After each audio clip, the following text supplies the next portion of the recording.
നമസ്കാരം. മലയാളി വാർത്ത ഇൻസൈഡിലേക്ക് സ്വാഗതം. ലോക വ്യാപാരത്തിന്റെ പ്രധാന സമുദ്രപാതയായ ഹോർമുസ് കടലിടുക്കിന് സമീപം വീണ്ടും ചരക്ക് കപ്പലിന് നേരെ മിസൈൽ ആക്രമണം. ഇതിൽ ആശങ്ക വർദ്ധിപ്പിക്കുന്നത് ആ കപ്പലിൽ 29 ഇന്ത്യൻ നാവികരാണുള്ളത്. മൊത്തം 30 ജീവനക്കാരുമായി സഞ്ചരിച്ചിരുന്ന ദിശ എന്ന കപ്പലാണ് ആക്രമിക്കപ്പെട്ടിരിക്കുന്നത്. ആക്രമണത്തിന്റെ ഉത്തരവാദിത്തം ഇതുവരെ ആരും ഏറ്റെടുത്തിട്ടില്ല. അതായത് അമേരിക്കയുടെ ഭാഗത്ത് നിന്ന് സംഭവിച്ചതാണോ ഇറാന്റെ ഭാഗത്ത് നിന്ന് സംഭവിച്ചതാണോ എന്നുള്ളതിന്റെ ഉത്തരവാദിത്തമാണ് രണ്ട് കൂട്ടരും ഇപ്പോൾ ഏറ്റെടുക്കാതെ നിൽക്കുന്നത്. VHF മാരിടൈം റേഡിയോ ചാനലിലൂടെ ലഭിച്ച അടിയന്തര സന്ദേശത്തിന്റെ അടിസ്ഥാനത്തിലാണ് ഈ ഒരു റിപ്പോർട്ട് ഇപ്പോൾ പുറത്തു വന്നിരിക്കുന്നത്. അമേരിക്കൻ നാവിക ഉപരോധം മറികടന്ന് ഇറാനിയൻ തുറമുഖത്തേക്ക് നീങ്ങുകയായിരുന്ന കപ്പലിന്റെ എൻജിൻ റൂമിലാണ് മിസൈൽ പതിച്ചതെന്നാണ് റിപ്പോർട്ട്. എല്ലാ ഇന്ത്യൻ ജീവനക്കാരും സുരക്ഷിതരാണെന്നും അവർ ബന്ധപ്പെട്ട അധികാരികളുമായി അടുത്ത ബന്ധത്തിലാണെന്നാണ് ഇറാനിലെ ഇന്ത്യൻ എംബസി സ്ഥിരീകരിച്ചിരിക്കുന്നത്. എന്നിരുന്നാലും ഇന്ത്യൻ നാവികരാണ് എന്നുള്ളത് ഏറെ ആശങ്ക വർദ്ധിപ്പിക്കുകയാണ്. ഇന്ത്യൻ എംബസി എക്സിൽ ഒരു പോസ്റ്റ് പങ്കുവച്ചിട്ടുണ്ട്. അതിൽ പറഞ്ഞിരിക്കുന്നത് ഇപ്രകാരമാണ്: ഇറാൻ അതിർത്തിയിൽ വെച്ച് മൊസാംബിക് പതാകയുള്ള LPG ടാങ്കർ ദിശ ഇന്ന് രാവിലെ ആക്രമിക്കപ്പെട്ടതായി ടെഹ്റാനിലെ ഇന്ത്യൻ എംബസിക്ക് അറിയാമായിരുന്നു. കപ്പലിൽ 28 ഇന്ത്യൻ ക്രൂ അംഗങ്ങളുണ്ട്. ബന്ധപ്പെട്ട അധികാരികളുമായി എംബസി അടുത്ത ബന്ധം പുലർത്താൻ എല്ലാ ഇന്ത്യൻ ക്രൂ അംഗങ്ങളും സുരക്ഷിതരാണെന്ന് സ്ഥിരീകരിക്കുകയും ചെയ്തിട്ടുണ്ട്. ഇതാണ് എക്സിൽ പങ്കുവച്ചിട്ടുള്ള കുറിപ്പിൽ പറഞ്ഞിരിക്കുന്നത്.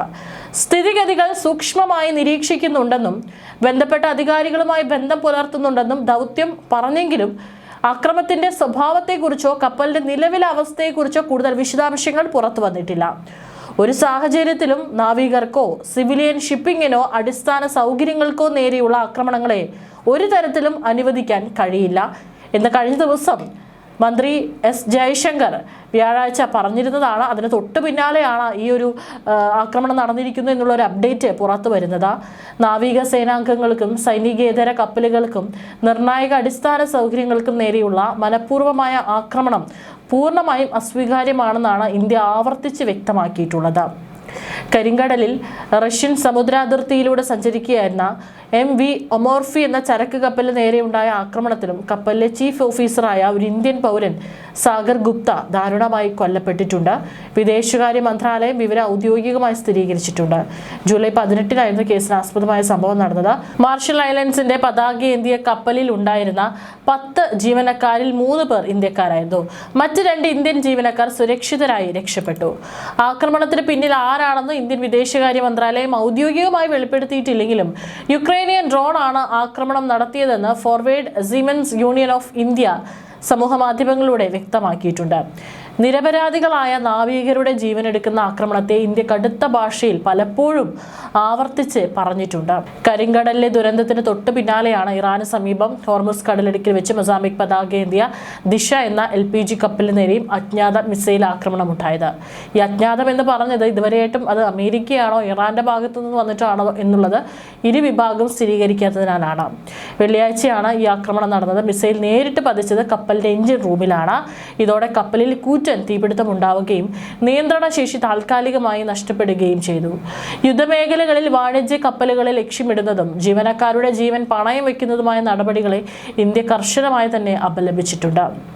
റഷ്യയിലെ ഇന്ത്യൻ എംബസി പ്രാദേശിക അധികാരികളുമായി നിരന്തരം ബന്ധപ്പെടുന്നുണ്ടെന്നും കൊല്ലപ്പെട്ട സാഗർ ഗുപ്തയുടെ മൃതദേഹം നാട്ടിലെത്തിക്കാനും കുടുംബത്തിന് സഹായങ്ങൾ ഉറപ്പാക്കാനും എല്ലാ നയതന്ത്ര നടപടികളും ആരംഭിച്ചതായി വിദേശകാര്യ മന്ത്രാലയം വ്യക്തമാക്കി. റഷ്യ യുക്രൈൻ യുദ്ധത്തിലും മിഡിൽ ഈസ്റ്റിലെ സംഘർഷങ്ങളിലും പെട്ട് നിരവധി ഇന്ത്യൻ നാവികരുടെ ജീവനാണ് ചുരുങ്ങിയ ദിവസങ്ങൾക്കുള്ളിൽ പൊലിഞ്ഞത്. ഈ ഭയാനകമായ സാഹചര്യം മുൻനിർത്തി സമുദ്ര സുരക്ഷ ഉറപ്പാക്കാൻ കരിങ്കടൽ, യമൻ തീരങ്ങൾ, ഹോർമുസ് കടലിടുക്ക് തുടങ്ങിയ അപകടകരമായ സമുദ്ര മേഖലകളിലൂടെ സഞ്ചരിക്കുന്ന ഇന്ത്യൻ കപ്പലുകൾക്കും നാവികർക്കും വിദേശകാര്യ മന്ത്രാലയവും മാരിടൈം ബോർഡും അതീവ ജാഗ്രതാ നിർദ്ദേശം പുറപ്പെടുവിച്ചിട്ടുണ്ട്. അമേരിക്കയും ഇറാനും തമ്മിലുള്ള ഏറ്റുമുട്ടൽ വീണ്ടും ശക്തമായതോടെ ഇറാൻ ഹോർമുസ് കടലിടുക്ക് വീണ്ടും അടച്ചിരുന്നു. ഇതിന് പിന്നാലെ ഇറാനിലേക്കുള്ള കപ്പൽ ഗതാഗതം നിയന്ത്രിക്കുന്നതിനായി അമേരിക്ക നാവിക ഉപരോധവും പുനഃസ്ഥാപിച്ചു. സംഘർഷ രൂക്ഷമായ സാഹചര്യത്തിൽ ഹോർമുസ് മേഖലയിൽ സർവീസ് നടത്തുന്ന കപ്പലുകളിൽ ഇന്ത്യൻ നാവികരെ നിയോഗിക്കുന്നത് ഒഴിവാക്കണമെന്നും കേന്ദ്ര സർക്കാർ നേരത്തെ കപ്പൽ കമ്പനികൾക്ക് നിർദ്ദേശം നൽകിയിരുന്നു.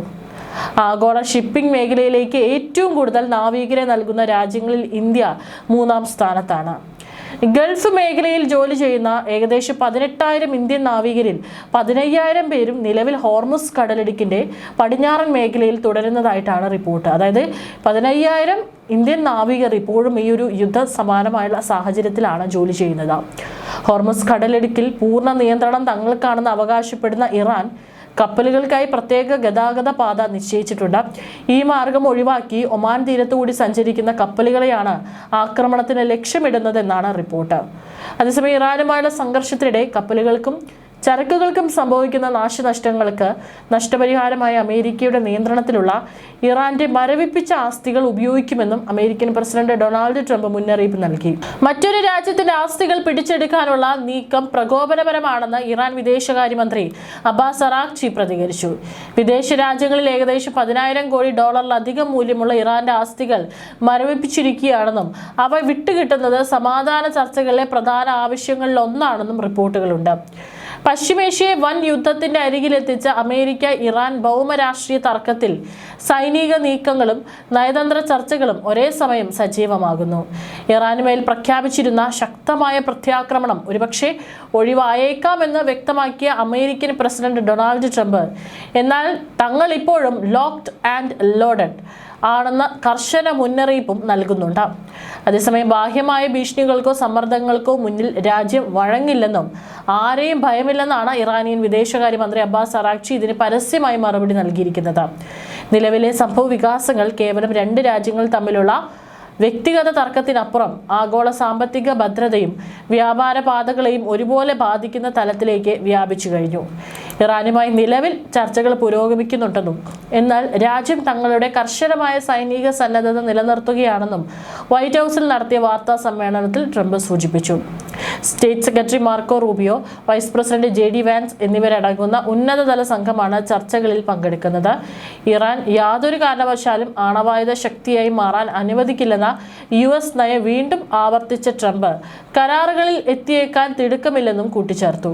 നേരത്തെ സൈനിക നടപടികൾ മാത്രമാണ് അമേരിക്കൻ നയതന്ത്ര വൃത്തങ്ങളുടെ പരിഗണനയിലുള്ളതെന്ന സൂചനകൾ നിലനിൽക്കെ പ്രസിഡന്റിന്റെ ഈ പ്രസ്താവന ചർച്ചകൾക്ക് വഴി തുറക്കുമെന്ന പ്രതീക്ഷ നൽകുന്നുണ്ടെങ്കിലും അനിശ്ചിതത്വം മാറിയിട്ടില്ല.